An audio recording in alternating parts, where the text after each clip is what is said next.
Welcome back to earth mom reaction. और कैसे हैं आप सब लोग। आप सभी का मेरे नए चैनल में बहुत बहुत स्वागत है। थैंक यू सो मच कि आप लोगों ने इतने शॉर्ट टाइम पे ऑलमोस्ट मेरे कल की डेट में 550 सब्सक्राइबर पूरे कर दिए। और मुझे पूरी उम्मीद है कि आज की डेट में हमारा 1K का जो माइलस्टोन है वो टच हो जाएगा। बस आप सबके प्यार और सपोर्ट की ज़रूरत है। तो चलिए रिएक्शन वीडियो में हम बढ़ते हैं आगे। और आज हम लोग बात करने वाले हैं जगत परिवार के ऊपर। जी हाँ, जैसे कि आप सबने देखा है कि आजकल हमारी आंटी जी जो हैं, जो मेरी पर्सनल फेवरेट है क्योंकि मुझे क्यूट लगती हैं। रिएक्शंस अपनी जगह है पर अपना एक पर्सनल फेवरेट होता है ना, तो मुझे आंटी ना हमेशा से क्यूट लगती है कि जब भी वो झगड़ती हैं, लड़ती हैं या कोई बात करती है ना, तो उनसे उनसे वो मदरली फीलिंग आती है। और ऐसा लगता है कि दुनिया में हर माँ ना ऐसी ही होती है, तो वो वाला फील देती है। प्लस यस, अपने काम से, अपनी मेहनत से वो मैनी टाइम्स इंस्पायर भी करती है। और ऐसा नहीं है, कभी कभी आंटी की कुछ कुछ हरकतें ऐसी हो जाती हैं कि जिन हरकतों पे हमें तीखे तीखे रिएक्शंस भी लेने पड़ते हैं। बट मैंने हमेशा से नोटिस किया है कि जब भी मैंने आंटी से रिलेटेड कोई ऐसा रिएक्शन भी दिया है ना, तो उन्होंने मेरे उस रिएक्शन को बहुत पॉजिटिवली लिया है और कमेंट में आके उस चीज़ को समझा है।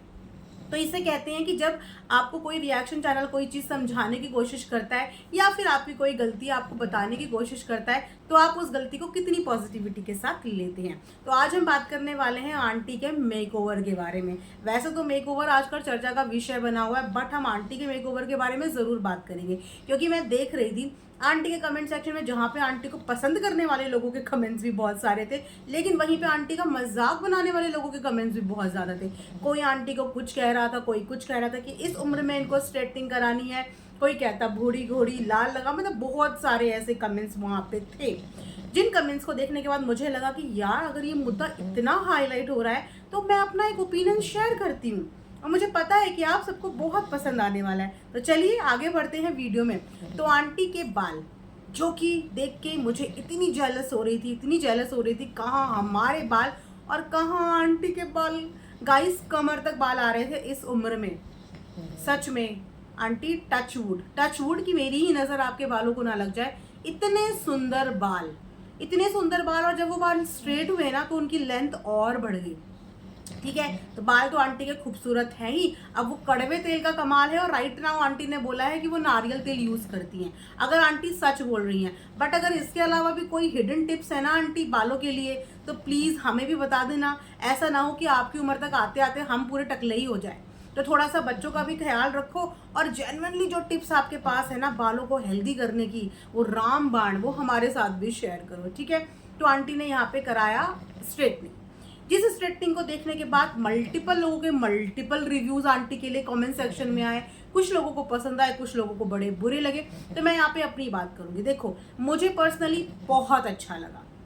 आंटी क्या, दुनिया की कोई भी माँ अगर अपनी ग्रूमिंग करने जा रही है, अपना मेकओवर करने जा रही है, तो आई सपोर्ट। मुझसे ज़्यादा खुश कोई होगा ही नहीं, क्योंकि मुझे सच में इतनी खुशी मिलती है, इतनी खुशी मिलती है। मुझे आज भी याद है कि जब मैं शादी होके आई थी, तो मेरी जो मदर इन लॉ है, तो मम्मी उस समय पे बहुत लंबे लंबे सूट पहनती थी। देन सडनली छोटे सूट का फैशन आ गया था ना, नीज तक सूट पहनने लगे थे सब, लेकिन मम्मी जो है वो लंबे ही पहनती थी। और मैं नई नई शादी होके आई, तो मैं ना बहुत चाहती थी कि मम्मी को मैं मतलब ट्रेंड के साथ लेके चलूँ, ऐसा भी लेके चलूँ कि वो ऑकवर्ड भी ना लगे, और ऐसा भी लगे कि क्योंकि वो सुंदर थी देखने में, तो वो और सुंदर लगेंगी। तो धीरे धीरे करके मैं करने की कोशिश करती थी उनके साथ। तो वो जो खुशी मिलती है ना करने में एक माँ के लिए, वो खुशी हम अब ज़्यादा फील कर पाते हैं जब हम खुद एक माँ बन जाते हैं। कि मदरहुड जर्नी इतनी आसान नहीं होती, और पहले की मदर्स की जर्नी तो बिल्कुल भी आसान नहीं थी गाइज। हमारे पेरेंट्स का स्ट्रगल के साथ हम कभी कंपैरिजन कर ही नहीं सकते। उन लोगों ने इतने कॉम्प्रोमाइज़ किए होते हैं हमारे लिए, इतने सेक्रीफाइस किए होते हैं, खाने से लेकर, पहनने से लेकर, घूमने से लेकर, हर चीज़ में वो अपने बच्चों के लिए कॉम्प्रोमाइज़ करते हैं। और उसके बाद जब लाइफ की एक स्टेज पे उनके सारे बच्चे सेटल हो जाते हैं, वो अपनी जिम्मेदारियों से थोड़ा सा फ्री हो जाते हैं, उस वक्त पे जब पेरेंट्स अपने दिल की करना चाहते हैं, कुछ तो चाहते नहीं है तो बच्चों ज़बरदस्ती कराते हैं, लेकिन अगर कुछ पेरेंट्स दिल की करना चाहते हैं तो वो क्यों नहीं कर सकते। वो बिल्कुल कर सकते हैं, क्योंकि उन्होंने अपनी आधी उम्र तो बच्चों की ही परवरिश में निकाल दी, आधी उम्र उनको ही पढ़ाने में निकाल दिया। अब जो उनकी बाकी की उम्र है, और अगर उनको कोई शौक है कोई चीज़ करने का, तो वो शौक कभी भी नहीं मारने चाहिए। चाहे वो शौक अच्छा खाने का हो, अच्छा पहनने का हो, कोई फैशन करने का हो, तो बाल का मेकओवर करना कोई इतनी बड़ी बिग डील नहीं है। कभी सैलून में जाके देखना, इतनी इतनी 60-65 ईयर्स की लेडीज़ भी वहाँ पे आके अपने हेयर सैलून में अपना हेयर स्पा लेती हैं, अपनी केयर करती हैं, जो कि बुरी नहीं है। अपने आप को पैम्पर करना और अपनी खुशी के लिए सोचना बिल्कुल भी बुरा नहीं है। तो आंटी के इस मेकओवर से मुझे तो बहुत खुशी मिली, और मैं चाहूँगी कि हर बच्चा जब इस लायक बन जाए कि वो लाइफ में अपने पेरेंट्स के लिए कुछ कर पाए, तो अपने पेरेंट्स की ये छोटी छोटी इच्छाएं ना उनसे पूछ के ज़रूर पूरी करना। क्योंकि जब वो नहीं होते हैं ना हमारे पास, तो हम सोचते हैं कि काश उनके साथ हमें और समय मिलता तो हम उनके लिए क्या क्या कर देते। तो जिनके पास भी पेरेंट्स हैं और वो बच्चे सक्षम हैं, तो अपने पेरेंट्स की छोटी छोटी इच्छाएं ज़रूर पूरी करें, उनकी छोटी छोटी खुशियां ज़रूर पूरी करें। और रही बात यहाँ आंटी की, तो आंटी हमेशा चट्टान बनकर सोशल मीडिया पे अपने बच्चों के लिए खड़ी रही है।